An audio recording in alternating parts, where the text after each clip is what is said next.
मतदारसंघातील निवडणूक खर्चाच्या तफावतीवरून आता राष्ट्रवादी काँग्रेसच्या उमेदवार सुनेत्रा पवार तसंच राष्ट्रवादी काँग्रेस शरदचंद्र पवार पक्षाच्या उमेदवार सुप्रिया सुळे यांना निवडणूक निर्णय अधिकारी कविता द्विवेदी यांनी नोटीस बजावली आहे। दोन्ही उमेदवारांना 2 दिवसात खुलासा करण्यासही सांगण्यात आलेलं आहे। नोटीसीवर आक्षेप आल्यास उमेदवारांना जिल्हा निवडणूक निरीक्षक यांनी बोलावल्याचंही कळतंय। आताच्या घडीची सगळ्यात मोठी बातमी आपण पाहतोय। मतदारसंघातील निवडणूक खर्चाच्या तफावतीवरून आता राष्ट्रवादी काँग्रेसच्या उमेदवार सुनेत्रा पवार आणि राष्ट्रवादी काँग्रेस शरदचंद्र पवार पक्षाच्या उमेदवार सुप्रिया सुळे यांना आता निवडणूक निर्णय अधिकारी कविता द्विवेदी यांनी नोटीस बजावली आहे। तर दाखवलेला खर्च आपण पाहतोय। सुनेत्रा पवार यांनी 29,93,000 मात्र तफावत आहे 9,11,000 इतकी।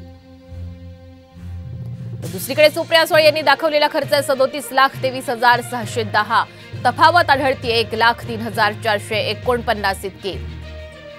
अधिकचे अपडेट घेऊयात आमचे प्रतिनिधी नितीन पाटणकर यांच्याकडनं। नितीन, आपण पाहतोय की आता सुनेत्रा पवार आणि सुप्रिया सुळे या दोघांना सुद्धा निवडणूक निर्णय अधिकारी यांनी नोटीस बजावलेली आहे। काय या संदर्भात अधिकचे अपडेट देणार? निश्चितपणे बारामती लोकसभा मतदारसंघाच्या निवडणूक निर्णय अधिकारी आहेत कविता द्विवेदी यांनी ही नोटीस बजावलेली आहे। लोकसभा निवडणुकीच्या दरम्यान 3दा उमेदवारांच्या प्रचार खर्चाचा आढावा घेतला जाणार आहे आणि तो जाहीर केला जाणार आहे, त्याची तपासणी होणार आहे। दुसऱ्या टप्प्यातला हा जो खर्चाची तपासणी निवडणूक निर्णय अधिकाऱ्यांनी केलेली आहे त्यामध्ये ही तफावत आढळून आलेली आहे।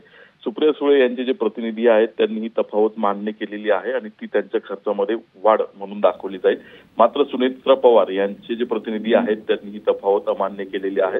त्यामुळे त्यांना आता सुनावणी होईल, त्यावरती निर्णय होईल आणि त्यावरती त्यांना दादही मागता येईल।